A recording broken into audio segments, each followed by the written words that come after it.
Awesome. So, welcome to the second episode of the Newfangled Lawyer Podcast. I have the awesome pleasure to introduce our guest today is Natalie Netzel, like pretzel. And Natalie, I'll let you introduce yourself and what you do in your day-to-day life and as an attorney. So I'll turn it over to you first. Awesome. I'm so happy to be here. This is great. So I am an associate professor of law and the director of our clinical legal education program at Mitchell Hamlin School of Law. And so I kind of do all of the things there. I teach first year crim law. For the past 7 years, I have supervised law students who have represented parents and relatives and sometimes youth in the child welfare system in a holistic and in an interdisciplinary way. And I'm really interested in attorney mental health and attorney well-being and law student mental health and law student well-being, and then just trauma-informed practices more generally. And how did you get there? Like, how did you get to the point where you're like, I care about like law student well-being and attorney well-being? What in your journey? What in your journey led you there? I mean, a lot of things led to my care in that. So before going to law school, I got a master's degree in counseling and was licensed as a school counselor. So just operating generally in the mental health space has kind of been a part of what I've done long before my experience in legal education. But really caring about it, I mean, some of it is, personal and having some of my own mental health struggles that have come up as a part of being a lawyer, and maybe having law school reinforce some anxious thinking patterns in myself and kind of bring out law school where mental health issues are nurtured to bloom.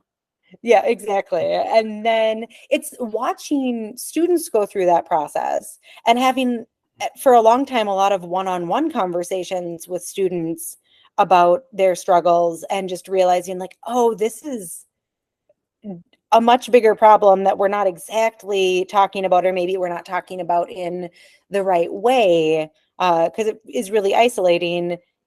Well, just the norms of our profession really kind of feed the bear in terms of mental health issues like anxiety and depression. And so, with your own viewpoint, how do you see things changing at the law school level when it comes to well-being and mental health and support and all those functions? Yeah, it's a great question. And I feel really hopeful in this regard, and that law schools are paying so much more attention now to mental health and well-being. And I mean, students are demanding more attention on these issues than at least occurred during my own law school experience. And, there's a pretty dedicated group of law professors around the country to working on issues related to balance and well-being in legal education. And, I would say in my own school, I mean, they let me teach there, and they let me teach about these things and have these conversations. As a part of first year crim law, we also are talking about trauma and trauma-informed practices. And as a part of, which is really fascinating, because the criminal law experience is very traumatizing. Yeah, I mean, I clerked for a judge in Cook County in Chicago. That's the busiest criminal court in the country. Yeah. In one of the classic fishbowl courts. And she oversaw a specialty court called Wings for recidivist prostitutes. And the whole idea was that it would link up these women with social services, job training, childcare, parenting, all, housing, you name it, all the things that create stability. And one of the most striking things about that experience was how traumatic it was. So many of these women were forced into prostitution at when they were children, because their support network were also in that. And it's such a missed piece, I think, in criminal court, but in court in general, is that people are coming to court with all these different experiences. Yeah, totally. I mean, in criminal law and child protection and, some aspects of immigration and some aspects of family, like people are interacting with our legal system who have trauma histories, who also have experienced some kind of trauma that has maybe led to that interaction with the legal system, or participated in some kind of trauma that has led to the interaction with the legal system. And then our legal system and interacting with our legal system can also be re-traumatizing or trauma-inducing, in that it's like the system has so much control over what's going to happen in your life. It strips power away from people and things are out of their control. So there's like trauma at every intersection. And of course, as attorneys, when we're exposed to that, we're at risk of vicarious trauma. Oh, 100,000%. It's fascinating. I was just at another thing where there was a panel and they were talking about Zoom court. And one of the main takeaways was that the reason why Zoom court doesn't work is that people don't have fear of the court. What do you think about that? Yeah, that's really interesting. And I mean, I think that I would have some other questions about what does it mean that Zoom court isn't working and for who. I, have seen certainly that there are times in child protection cases where everyone being together in the same space, like, may be helpful at resolving a case, or may be helpful, to provide support to a client. At the same time, I think for some clients, court may feel slightly less traumatizing when they're not there in the space, when they get to be in their own space, in their own comfort. And they're not worried about even some of the basic stuff, like, making sure that they're paying for their parking, or like what it means to like get and to be in that space. And it is easier for them to access court, and where, I wish I could be there with them. And sometimes I still get to be there sitting next to them, just not in a courthouse. So yeah, I guess I'm curious what, well, I think it's what is shown is that people that are victims, right, feel comfortable being able to and supported, not physically being present with the person who they're accused of having harmed them. Yeah. I think the takeaway was that the people navigating these systems as the accused don't take it as seriously, right? That they almost see it as informal, not as there's not as much kind of deference, right, and respect, because it's done in virtually, as opposed to physically being present in a physical courtroom. So I think it's just this fascinating kind of space that we're in right now as attorneys, are these intersections of space. Yeah. And, and that I think is interesting when I think about, court and the trauma that it can cause. I think about, trauma it can cause to victims being involved.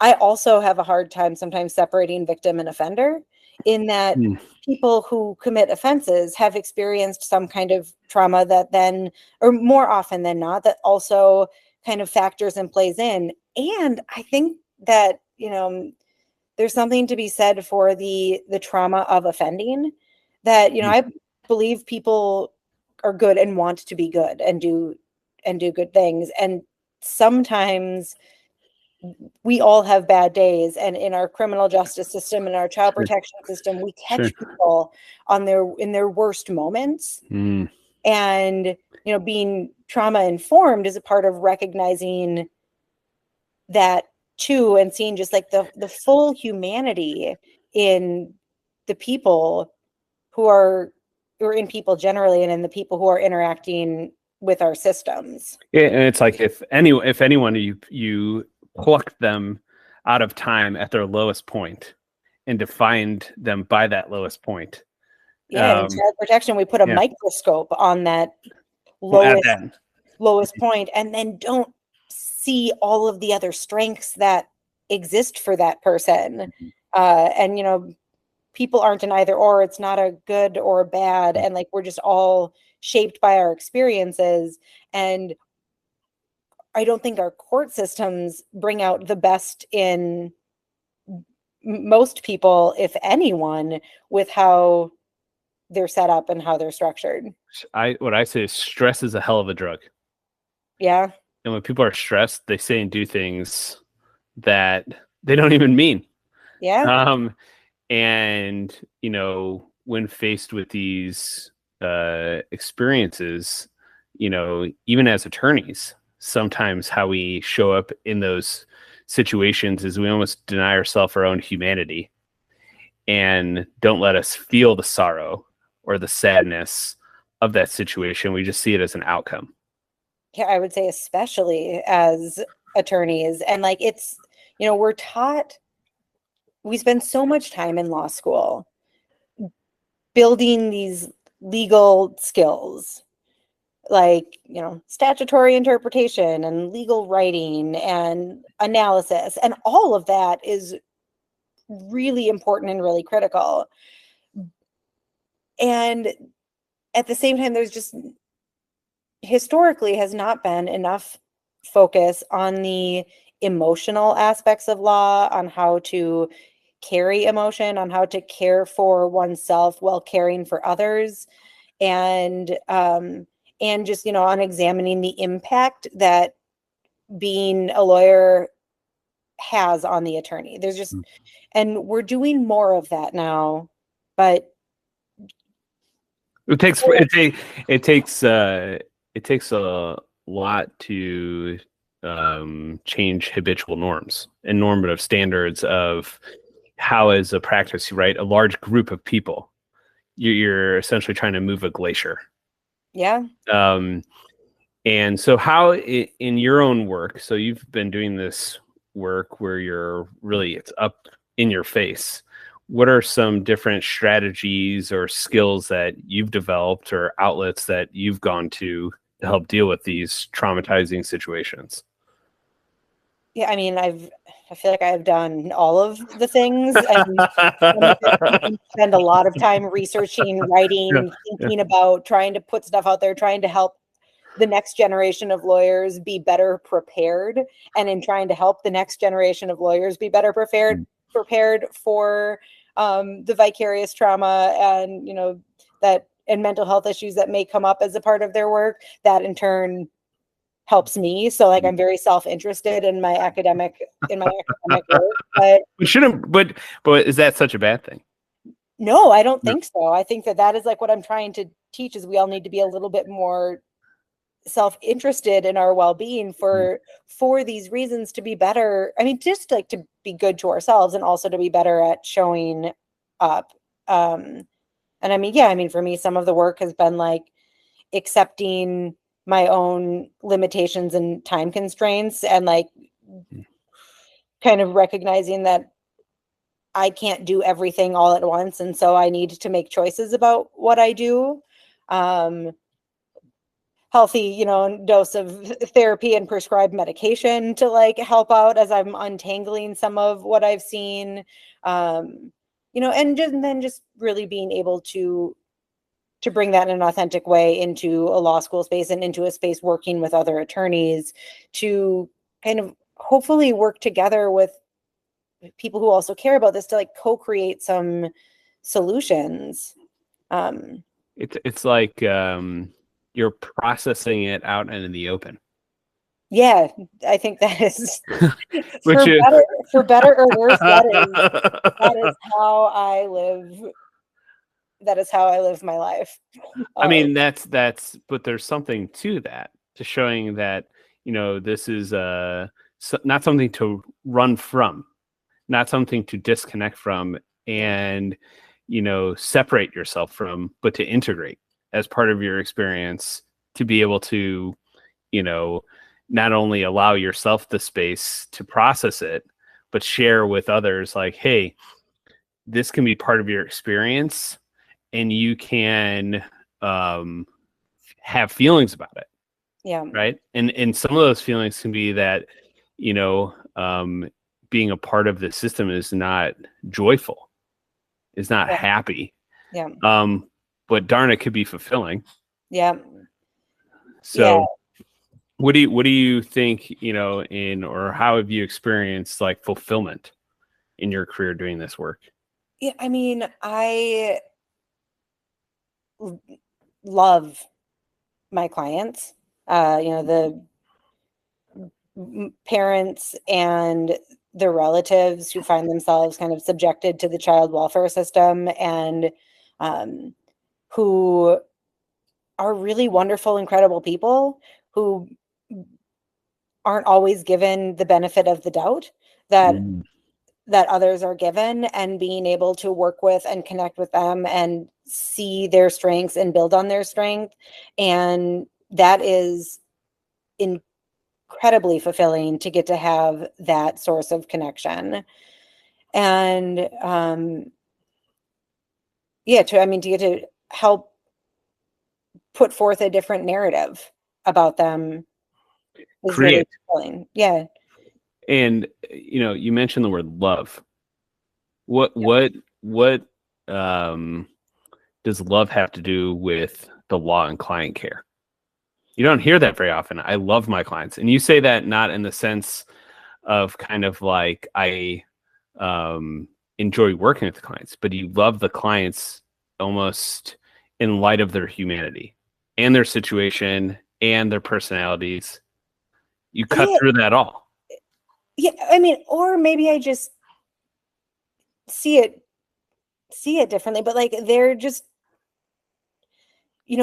once you get past like the surface level, this is the bad thing someone said they've done, there's really, they're just people. They're not, my clients are not different from me in terms of we share and have the same humanity. And so they're people that I get to connect with. And sure, I mean, there's some clients I certainly like more than other clients, just like there's, sure. But that doesn't mean make you love them less, which is a really unique perspective.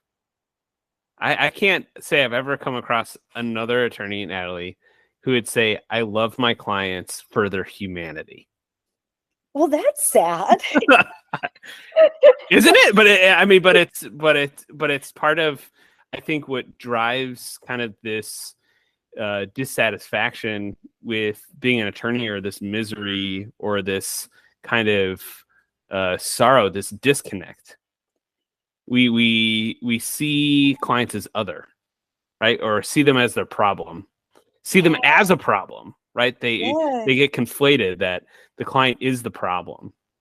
And so kind of talk about how do you navigate some of the clients that, might be difficult, but you still love them anyway. How do you navigate that? I mean, so when I'm working with people, it's not because, it's very rare that it's because something really great is going on in their life, right? And it's recognizing that when people are going through things, they aren't necessarily showing up as the best version of their self. But, I think it's like kind of, we don't need people to be the best versions of their self all the time. That is like unrealistic for us to have that expectation of others as humans. And so, yeah, there's times where I'll have clients who will get mad at me and send a not very kind email. But it's realizing and recognizing that like I'm a safe enough person for them that they feel like they can come and say that to me, and then working through that and realizing like that might not be how they want to be treating me on their best day, but they're going through some stuff and they can't exactly go yell at the judge about the decision that's made. And like they could certainly try. Some of them wish. Yeah, but I don't want them to do that in my own care for them. Is like I want them to get mad, be mad, and like have that anger within our own relationship. So then we can figure out how to come together to fix whatever problem that they're facing, or put them in the best light when we're in those other situations. And everyone deserves people like that. And I am like duty bound to my clients. We all are duty bound to our clients. And part of that duty is, you know, I think, if not loving them, like showing up with that compassion and that respect for their humanity, even when they're at their worst moments. So how does an attorney go about creating like a safe space? So some of it is pretty simple. Not all of it. And it's, recognizing that simple, but it doesn't mean easy. Yeah, you can create, it's like kind of creating the safest space possible, and not that there's like this ultimate like perfect safe space. So it's just like doing your best. And some of it is things like establishing trust and being transparent with clients. And that is, if you say you're going to do something, do that. Respond to emails or let them know like when they're going to get a response. Some of it is, taking the time to really listen and sit with some problems and feelings and not shy away from those problems and feelings. And not like you're going to go out and be someone's counselor, but it's like, if someone is emotionally dysregulated, you can't really do your job as an attorney, like talking to them in that moment. So it's, physically like taking a pause and just a deep breath. Very simple. To slow things down a little bit, to help clients, ease into that. Some of it is if things get too escalated, saying like, hey, can we like take a break? Would you like some water? Kind of just, and it's like being intentional about those little things. And not just pushing past it. Yeah, it matters. Or ignoring it. Yeah. Or trying to manipulate the situation, or trying to just talk past it. It's giving things the opportunity to just breathe. Yeah, giving a little bit of space, thinking, how am I, making sure my client is feeling valued and seen and heard? How am I communicating to my client like my respect for their humanity? In maybe even more so in just like in presence and how you show up with them than like, saying I respect and value you. Like, just how do you like use yourself as a person, as a tool to help clients and when it's genuine and authentic, I think that helps them to feel safe in their relationship with me or in their relationship with other attorneys. So Natalie, how did you get here? Like you went to law school like all the rest of us. Yep. What was your law school experience like? Was it different? Did you have like a different like point of view or like different outcome that set you on this path, like going into law school? Because because a lot of the studies have come out, and you and I have talked about this before, of like, law school kind of facilitates a lot of the issues that attorneys face with well-being. Yep. But it seems that, and I'm not saying like, you're perfect, I'm perfect, but like, what about your experience led you to kind of show up in this way? Yeah. So, I mean, it's interesting. I always like kind of thought law school sounded fun or cool, but never really wanted to go and never really wanted to be a lawyer. And actually I, wound up taking the LSAT as a present for my grandpa, who always wanted someone to be in our family to be a lawyer. And I didn't have anything to give him for his 90th birthday. Cause like, what do you give a 90-year-old who like has everything that they want to need? Did you give him like a card, or did you like wrap something for him, or just? Yeah, no, I just like printed off the like registration for the LSAT. I love that. Happy 90th birthday, Grandpa. I am going to take the LSAT because you've always wanted someone in our family to do that, and I guess we'll see what happens. And so then I took the LSAT and I did all right. And then he got really excited about touring law schools because, again, he always really wanted to go to law school. So we went vicarious joy. The other kind of the vicarious vicarious joy. So we toured some law schools, and then I loved the idea of being a school counselor, and didn't like that in Minnesota didn't feel like I was getting enough like student interaction within the role, and was like, well, I don't want to just like standardize test kids forever. So there's no humanity in that. Yeah. So then I was like, okay, well, I guess like I might need something else to do. So, law school. Okay, we'll give it a try. So in some ways it, was really just fulfilling someone else's dream that got me here, which is like for better or worse, I guess. But the counselor side of me never left, and that person was developed first, and that lens went with me through law school. And fascinating. I wonder if I'd be fascinated to know a study of people who always want to be attorneys, because I think if I'm going to just simplify things, there are a group of people that growing up always want to be attorneys. They were told you should be an attorney, and that was their single point focus. Right? They went to undergrad, they were pre-law, They went their intermediate. Then there's those of us like you and me and other people that kind of just like almost like are like, well, yeah, this like law thing sounds like pretty okay. Yeah. And we're achievers and we achieve, but even in law school, like my law school experience, like I didn't put any pressure on myself. Like if I did well, I did well, but I always kind of felt like I reached a point I'm like, well, I know enough, which I think kind of informs then, quite frankly, like how I am as an attorney. Like I just was okay with, I don't want to say like just enough. Yeah. But how to reframe that now, kind of I'm heading into having completed my first decade of practice, is that like I am enough. Yeah. And that seems kind of like with you, like even in law school, you're like, well, I am me, and that's good enough.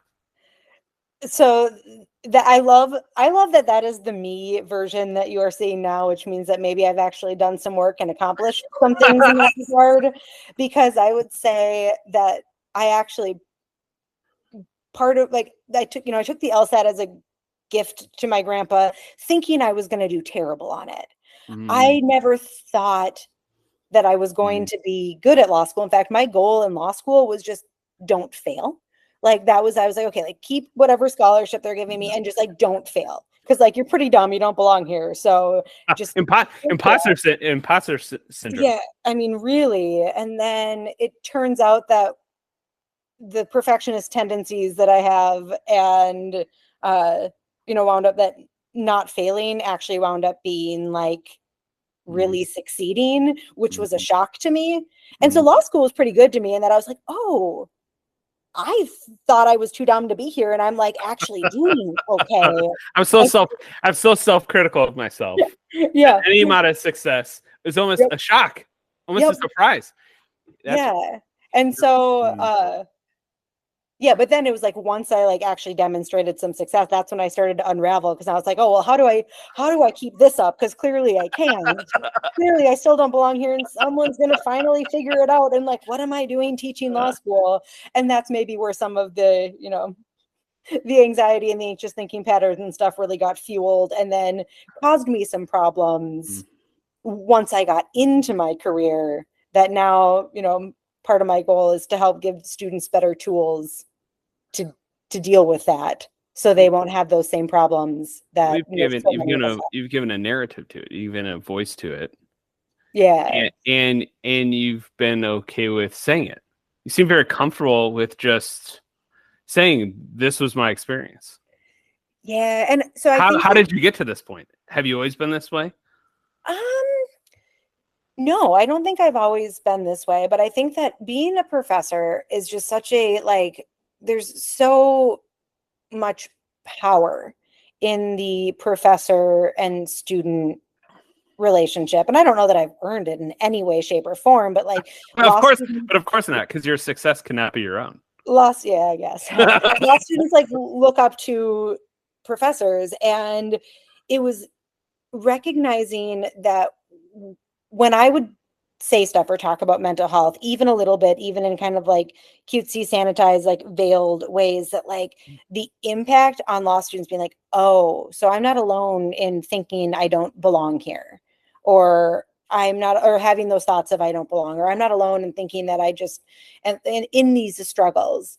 And then as I would have those conversations one-on-one, it was like, okay, I have a platform where I can shine some light on this. And to the extent that I myself, I only get to speak for myself, but I know a lot of other attorneys who have succeeded and done well despite having similar sorts of issues. Giving a voice to that, I think, helps other people feel a little bit more normal and validated in their experience. And so, I joked earlier about like going through this process of doing it outwardly for me. And really it's like whatever I'm saying is what I was working on a year ago. And I get to the point where I can package it nicely and talk about it in a way that I think might help others. And certainly it's like incredibly vulnerable still, and there's risks that come with it, but they're calculated risks that I take because there's really something to be said for other people getting help sooner or earlier. What do you think are the risks of being vulnerable as an attorney? Oh, I make people uncomfortable with this stuff all the time. Like, how does that manifest? Like when someone's uncomfortable? I mean, I think that it's a really uncomfortable truth that the status quo of our profession causes harm. And we talk about it in terms of statistics, because statistics are like easy to look at and sanitized, and we can like see those numbers. I think that we're good at talking about the issue in terms of statistics. We're a little less comfortable with kind of the mess or the reality that is like, oh, I am like needing to take a break because I can't do stuff right now, like because my mental health is struggling. And that I think can get messy, because it's hard to grapple with the harm that we cause to each other by participating in the profession and in legal education in the way that it currently exists. Well, and attorneys are inherently risk averse. Yeah. In a lot of ways, and like to have a roadmap. Yep. Right. Precedent. Yep. We like forms. We like systems. Yeah. And humanity is not built that way. It's muddy and it's messy. And the way we interact is, a lot of times less than clear. And people, how we even see evidence. If I'm going to use a kind of a law nerd kind of platform, is that even how people see evidence, visual evidence, is very different, because what we bring into it is our own preconceived notions of, how things should go. Yeah. And so to strip ourselves of kind of all this and just see things as they are, we like you said, statistics. We like, where's the evidence? And, a lot of the evidence, particularly in this space, is hidden. Yeah, because it's obvious, but a lot of people go to great lengths to make sure it never sees the light of day. Yeah, it's scary to talk about. It's hard to talk about. And in some respects, like once it's out there, it is a bell that cannot be unrung. And I think we still need to keep having these conversations anyways. And like it's scary and weird and messy, but like by talking about it, we take away some of the power that it has. We take away the fear. We normalize it. And that you give up a little bit of control when you engage in those sorts of conversations. And evidence is all about control. What gets presented to the jury, and in what ways, and what are the rules, and how are we going to control that? And that's it's like the power of perception and narrative. Yeah. And that feeling of when someone else is in control of your narrative. Yeah. Yeah. And I mean, and I think for a long time when we've talked about this as lawyers, we've always looked at like the rock bottom scenario, like the Mhm. here is the person who had Mhm. something really bad, had the mental health crisis or the substance use crisis that led to these kind of really bad or disastrous consequences for them. And now they've done Like work. most ethics programming is Yeah, like, here is the top 10 worst ethics opinions from last year, right. when most of the struggle happens well before then. Right. And so when you can get to it before then, when you can talk about it before then, and like, I've, had mental health struggles, but I've never hit a rock bottom, right? It's just like the kind of messy, like these days didn't go as well as I would have hoped that they would. And I'm struggling. And then I'm like getting some help and figuring it out and like doing better. And it's needing to see that. But I think that there's a kind of the fear of the like, well, or the not recognizing exactly that it is a problem when you haven't hit rock bottom. But if we can get to it there, if we can shift it to a focus of building well-being and focusing on well-being and addressing mental health issues that come up in law like early, and we do that by recognizing them and talking about them and having the support for things early, I think that we can avoid some of the more disastrous consequences and just like normalize that you can be a really like badass attorney doing great work and struggle sometimes, because again, like And cry humanity. and cry and feel sad and Yeah. sorrowful And like and sit with melancholic and sit with the darkness of the work and be in the darkness of the work, because like it shouldn't always be happy. We just need to have skills to approach and engage with and connect with the darkness of some of the work, because that's part of the like whole human experience. just to feel like you failed sometimes. Yeah, and to like have stuff be a little rocky, have stuff be a little messy, to like have things like sad shit is sad. You can say shit, Natalie. It's fine. You should listen to what Sarah said in the last podcast. So Okay, cool. you're fine. This I I meant to mark it as explicit. So this perfect. is Oh, I could say worse. yeah, you can say much worse. So shit that I'm pretty sure you can say on the radio now. So but yeah, I mean it's just accepting and acknowledging. And I think maybe there's some space here in legal education of how to fail successfully. Like, how do you say, that didn't, the outcome is not what I expected. This didn't meet my expectations. I didn't meet my own expectations. The situation to me, for however you want to define failure, was a failure. And it's how do you navigate that and still have fulfillment and still feel as though you are doing what you're called to do. Yeah, and I mean, there's so much, great research out there and great writing, even in the context of legal education about growth mindset. And that is a mindset that can be developed and cultivated. So it's like, what did I learn from this experience that went absolutely not the way that I wanted it to go? Sure. And the recognition that like, even just the act of not knowing and not getting set right. So like we've got these perfectionist tendencies where we want to like get it right on day one. If you could come into law school and get it right on day one, that would be really weird. It's supposed to be challenging. Challenge is supposed to help you grow. And there's like stress, and then there's like a eustress, like good stress that you can grow from. And some of that though is like letting go of some of the perfectionist tendencies that get cultivated in law school, focusing on the growth mindset, not seeing everything in terms of success or failures. It's redefining wins and just looking at every opportunity in terms of like the joy of what you might be learning, or the joy of being wrong. Because when you're wrong, that means you have an opportunity to learn something new. And how do we cultivate that within legal education? How can we have more joy in the practice of law? I'm all about, I say all the time, is like how I practice joy in the practice of law. Like, what do you think would be different ways that we could experience more joy collectively? If that's even possible. I mean,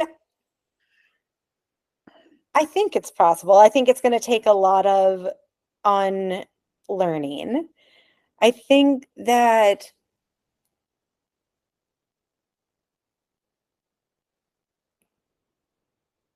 man, I don't know. This is actually a really tough one. I think I might be stumped with how do we have more joy, mostly because I'm just like, I'm so stuck in the like, how do we like sit with and experience like the darkness and the sadness of it all and embrace that as like a part of the experience. And so maybe it's just that like joy is great and I love having joy and I love when I have joyful moments in law, but like maybe we have more joy when joy doesn't become like the fixed point of like just trying to achieve joy and happiness all the time and just kind of more trying to like be with the humanity of it all.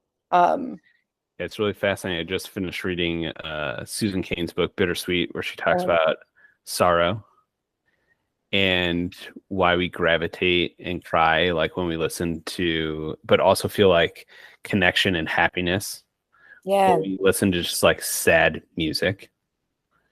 And it's really fascinating of like, as humans, even how we experience like something ending, like a transition, it really just allows us to see kind of the preciousness of everything. And when something is precious, it's, you know, both fragile. It can be the kind of happiest thing, but also the saddest thing. Like both my grandmas just passed away in the last year. And it's like this beautiful sorrow, right? Like you feel this like overwhelming sense of kind of the happiness in which they live and the sorrow that they have departed.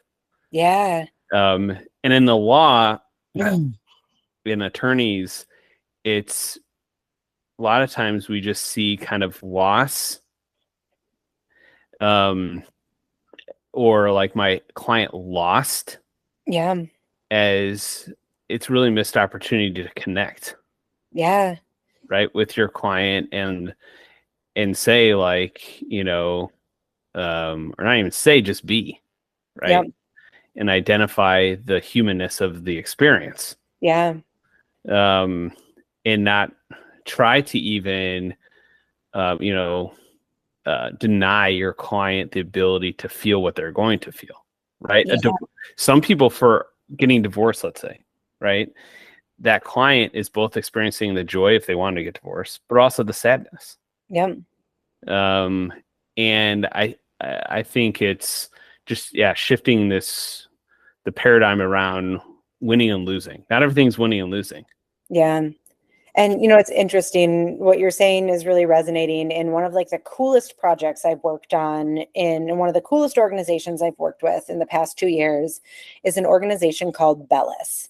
And Bellis has support groups for women whose children are being parented by others, meaning women who lost either parental rights or custody through court proceedings and now are no longer providing day-to-day care for their children. And Bellis is not a legal organization. They just provide support group to these women who get totally and completely forgotten about in our system. It's like once a TPR happens or once custody is transferred, everyone moves on. And then like the woman is just left to deal with this experience.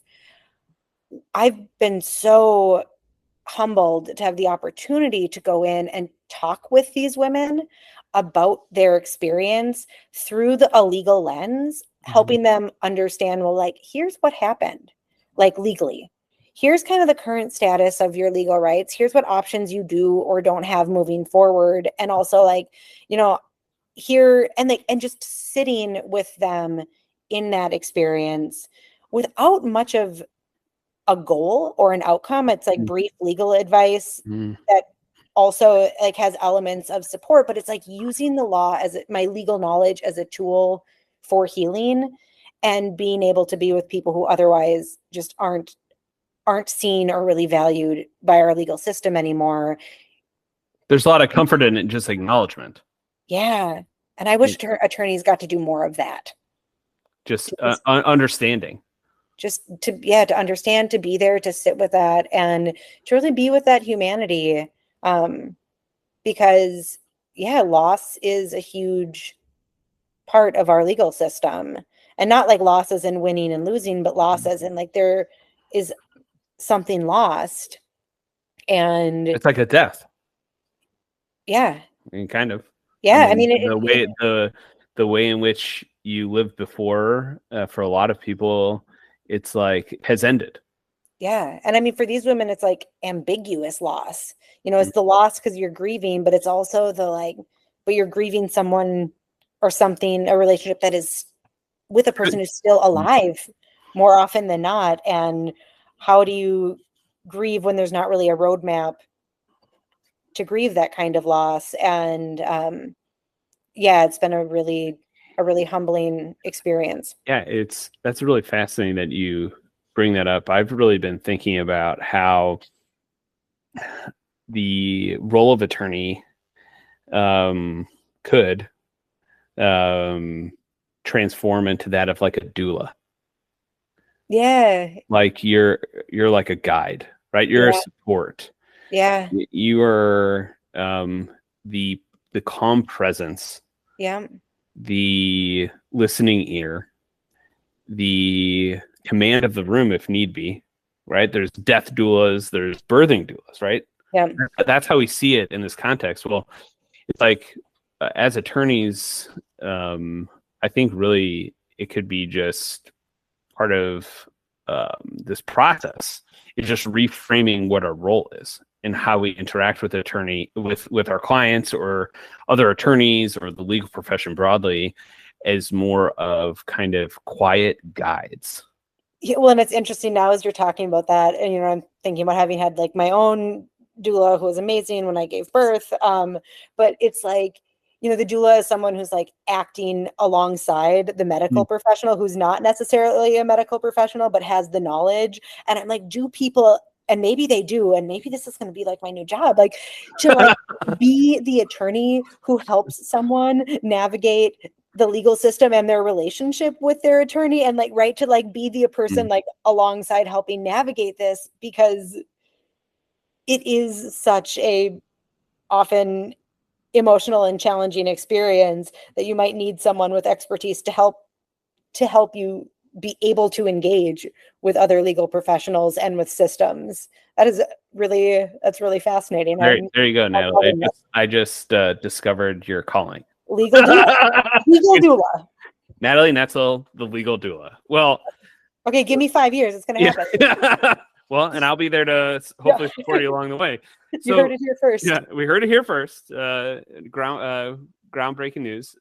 So I'm going to leave with this. So what do you think? So one of my focuses, obviously, of this podcast, and kind of the mission I'm on, I suppose, my calling, is in like attorney narrative, and when I'm calling the newfangled lawyer.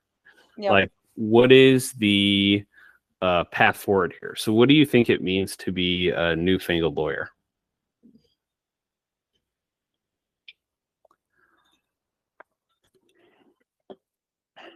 I mean, I'm maybe still like caught on the last bit of our conversation, but I think that newfangled lawyers use their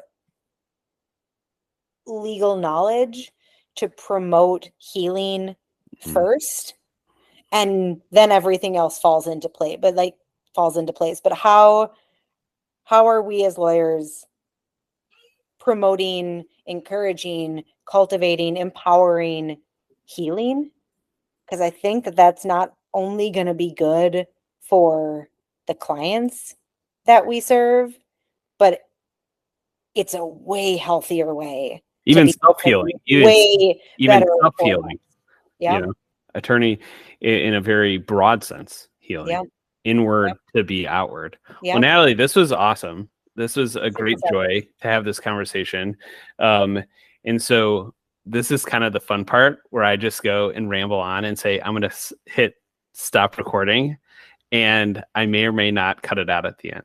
So cool. Well, we'll see. So we'll keep talking, but I'm going to hit stop recording. Sounds good.